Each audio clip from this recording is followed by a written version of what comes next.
అది అన్ని కణాలకు ద్రవ్యరాశిని సంతరింపజేస్తుంది. దీని గురించి 1960లోనే తెలిసిన 50 ఏళ్ల తర్వాత గానీ ఉనికి బయటపడలేదు. ప్రపంచంలోనే అతిపెద్ద, అతి సంక్లిష్ట యంత్రం సాయం తీసుకుంటే తప్ప అది సాధ్యం కాలేదు.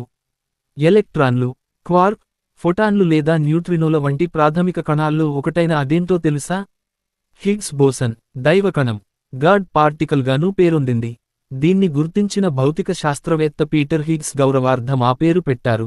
ఇటీవల ఆయన మరణంతో మరోసారి దైవకణం కథ ప్రస్తావనలోకి వచ్చింది. విశ్వం రహస్యాలను తెలుసుకోవటానికి శాస్త్రవేత్తలు నిరంతరం ప్రయత్నిస్తూనే వస్తున్నారు. ప్రస్తుతానికి నమ్ముతున్న సిద్ధాంతం ప్రకారం మహావిస్ఫోటనం, బిగ్ బ్యాంగ్ తో విశ్వం ఆవిర్భవించింది. బిగ్ బ్యాంగ్ జరిగిన కొద్ది సెకండ్ల కాలంలో విశ్వమంతా ప్రాథమిక మూలకాలతో నిండిపోయింది. ఇవి రకరకాల ప్రాకృతిక బలాలను మోసుకెళ్లే రేణువుల సాయంతో ఒకదాంతో మరోటి ఢీకొంటూ ద్రవ్యరాశిని సృష్టించాయి. ఈ ప్రాకృతిక బలాలన్నింటినీ మోసుకెళ్లేది బోసన్. బ్రిటన్కు చెందిన భౌతిక శాస్త్రవేత్త పీటర్ హిగ్స్ గుర్తించింది దీన్ని. అందుకే ఆయన పేరు మీద దీనికి హిగ్స్ బోసన్ అని పేరు పెట్టారు. హిగ్స్ సరే, మరి బోసన్ ఏంటి? అది మన దేశానికి చెందిన ప్రముఖ భౌతిక శాస్త్రవేత్త ఎన్. బోస్ గౌరవార్థం పెట్టిన పేరు పదార్థానికి సంబంధించిన కొత్త స్థితిని గుర్తించింది ఆయనే. అదే బోస్ ఐన్స్టీన్ కండెన్సేట్గా పేరొందింది. ఈ స్థితిలో లక్షలాది అణువులన్నీ కలిసి ఒక పెద్ద అణువుగా మారతాయి. ఇదొక తరంగంలా ప్రవర్తిస్తుంది. ఈ నియమాన్ని అనుసరించే రేణువులన్నింటికీ కలిపి బోస్ గౌరవార్థం బోసన్స్ అని పేరు పెట్టారు. అందుకే బోస్ను father of the god particle అని వర్ణిస్తారు. అంటే హిగ్స్ బోసన్ కణాన్ని గుర్తించటానికి నిర్వహించిన ప్రయోగాలకు పునాది వేసింది బోసే అన్నమాట. హిగ్స్ బోసన్ కణం అంతుచిక్కని ధోరణే శాస్త్రవేత్తలను ఆకట్టుకుంది.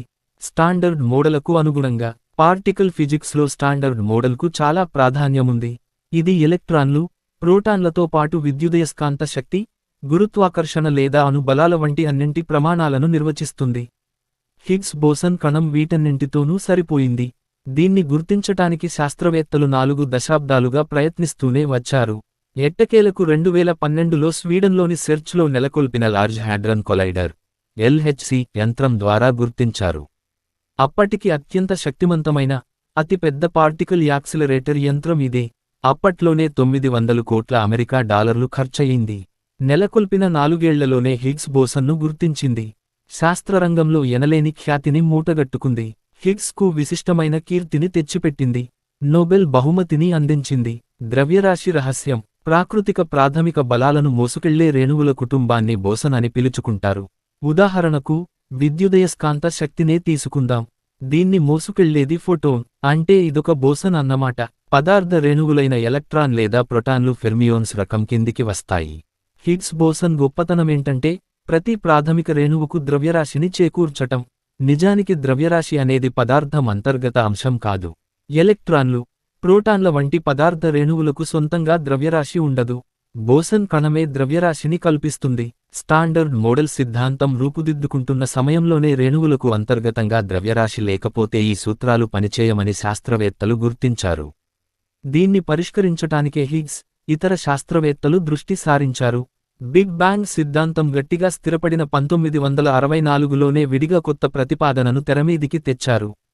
విద్యుత్ క్షేత్రం లేదా అయస్కాంత, గురుత్వ క్షేత్రాల్లో ద్రవ్యరాశి రహిత రేణువు ద్రవ్యరాశిని పొందుతుందనేది దీనిలోని కీలకాంశం. దీనికి సంబంధించిన గణిత సూత్రాన్ని హిగ్స్ ఒక్కరే ప్రతిపాదించారు. ఇది భౌతికంగా వాస్తవమైతే రేణువు పుట్టుకొస్తుందనేది ఆయన నమ్మకం. అదే హిగ్స్ బోసన్. హిగ్స్ క్షేత్రంలో చర్య జరిపే రేణువులు అవి తమ క్షేత్రాన్ని మారటం లేదా క్షేత్రం ప్రభావంతో అవి మారటం గానీ చేస్తాయి. ఈ క్రమంలోనే వాటికి ద్రవ్యరాశి చేకూరుతుంది. ఎంత ఎక్కువగా ఢీకొట్టే అంత ఎక్కువ ద్రవ్యరాశి లభిస్తుంది. ఈ క్షేత్రంలో వేర్వేరు రేణువులు వేర్వేరుగా చర్య జరుపుతాయి. కాబట్టే వేర్వేరు ద్రవ్యరాశులను పొందుతాయి. కాంతి రేణువైన ఫోటాన్ తన క్షేత్రంతో చర్య జరపదు. అందువల్ల దానికి ద్రవ్యరాశి ఉండదు. ఇలాంటి ద్రవ్యరాశి రహిత రేణువైన ఫోటాన్ తన క్షేత్రంతో చర్య జరపదు. అందువల్ల దానికి ద్రవ్యరాశి ఉండదు. ఇలాంటి ద్రవ్యరాశి రహిత రేణువులు ఇంకా చాలానే ఉన్నాయి. కానీ ఎలక్ట్రాన్లు, ప్రోటాన్ల వంటి రేణువులు ఢీకుంటాయి కాబట్టి ద్రవ్యరాశిని కలిగుంటాయి. హిగ్స్ బోసన్ తన క్షేత్రంతో ఢీకుంటుంది. అందువల్ల ద్రవ్యరాశిని పొందుతుంది. ప్రకృతి ప్రవర్తన తీరును అర్థం చేసుకోవటానికి హిగ్స్ క్షేత్రం, హిగ్స్ పార్టికల్ ప్రాథమిక భావనలుగా ఉపయోగపడుతున్నాయి. పేరుతోనే ఆసక్తి.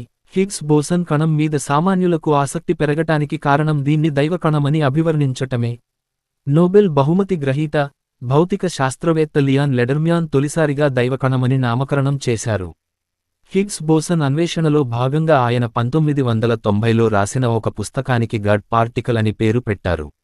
నిజానికి హిగ్స్ బోసను అంతు చిక్కని గుణం ఉండటం వల్ల దానికి ప్రతీకాత్మకంగా ఆయన పుస్తకానికి ద గాడమ్స్ పార్టికల్ అని పేరు పెట్టారు. అయితే ప్రచురణకర్తలు గాడ్ పార్టికల్ పేరు పెట్టాలని భీష్మించారు. చివరికి దాన్నే ఖాయం చేశారు. ఇది మత పరమైన భావనలను స్ఫురిస్తుందని కొందరు శాస్త్రవేత్తలు వ్యతిరేకించారు కూడా.